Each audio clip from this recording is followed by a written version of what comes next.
Assalamualaikum warahmatullahi wabarakatuh. Saya atas nama Muhammad Iksan dari kelas A1. Dengan video ini saya akan menjelaskan penafsiran surah Al-Kahfi ayat 46.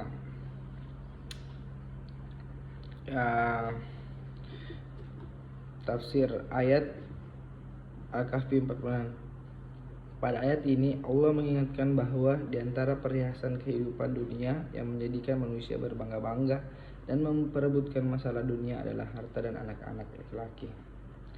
Dipilih penyebutan anak laki-laki karena konteks pada saat ayat sebelumnya menyebutkan tentang gambaran perumpamaan kehidupan dunia. Perumpamaan tersebut ditujukan kepada manusia, terutama kepada kaum musyrikin Arab. Rasulullah diperintahkan untuk memberikan perumpamaan tentang kenyataan dan hakikat dunia yang sesungguhnya kepada kaum musyrikin Arab, di mana perumpamaan tersebut juga bermanfaat kepada kaum mukminin. Akan tetapi asalnya adalah untuk kaum musyrikin Arab. Mereka tidak suka dengan anak-anak perempuan. Jika istri-istri mereka melahirkan seorang anak perempuan, maka mereka membunuhnya. Anak laki-laki lah yang menjadi sumber kebanggaan, apalagi pada zaman dahulu mereka banyaknya anak-anak laki-laki merupakan simbol kekuatan. Anak laki-laki yang disebutkan pada ayat sebelumnya menjelaskan tentang dua orang muslim dan yang lain. Kemudian orang yang kafir berkata, "Hartaku lebih banyak daripada hartamu dan pengikutku lebih kuat." Yaitu Quran surat Al-Kahfi ayat 34. Dan di antara pengikut yang dimaksud adalah anak laki-lakinya. Harta memang tidak diragukan oleh merupakan perhiasan. Orang yang mempunyai harta, maka dia akan merasakan kenyamanan dengan hartanya. Apapun kemauannya akan dapat dengan mudah terpenuhi. Apalagi jika anak-anak banyak, maka dia akan merasa bangga bahwa dia telah mempunyai harta dan anak yang banyak. Penulis memiliki seorang kawan di suatu daerah yang merupakan 13 bersaudara dan semuanya adalah laki-laki. Dia bercerita bahwa apabila ada orang-orang yang ingin berkelahi dengan keluarganya, dia harus dipikir karena jika salah satu dari mereka dipukul, maka saudara-saudaranya yang lain akan rame-rame membalasnya. Dan telak saja akan menjadi masalah besar. Hal ini menunjukkan bahwa anak laki-laki yang banyak menjadi satu kebanggaan tersendiri bagi seseorang dan menjadi hal yang dicemburi bagi sebagian orang. Maka dari itulah Allah menyebutkan secara khusus pada ayat ini.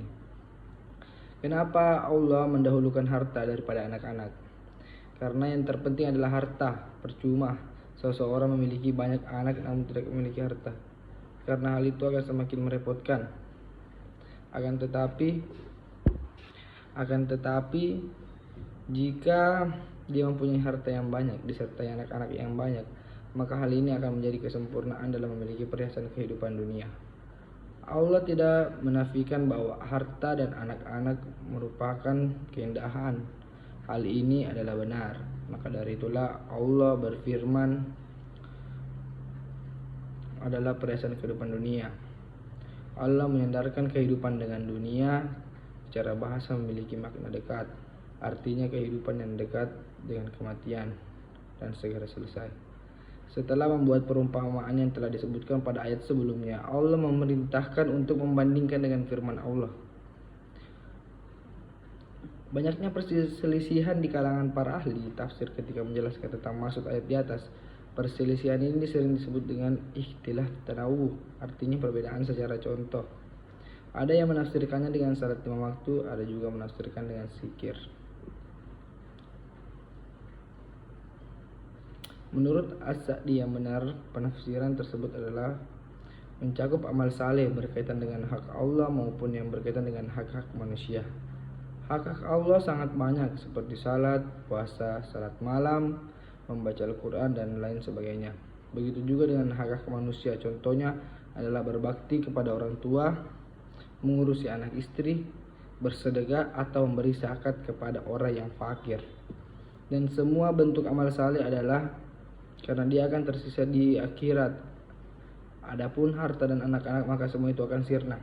Harta yang kita kumpulkan di dunia tidak akan dibawa menuju akhirat, akan tetapi yang tersisa dari kuburan pada mahsyar dan hari kiamat kelak adalah yaitu amalan yang mencakup hak-hak Allah dan hak-hak manusia.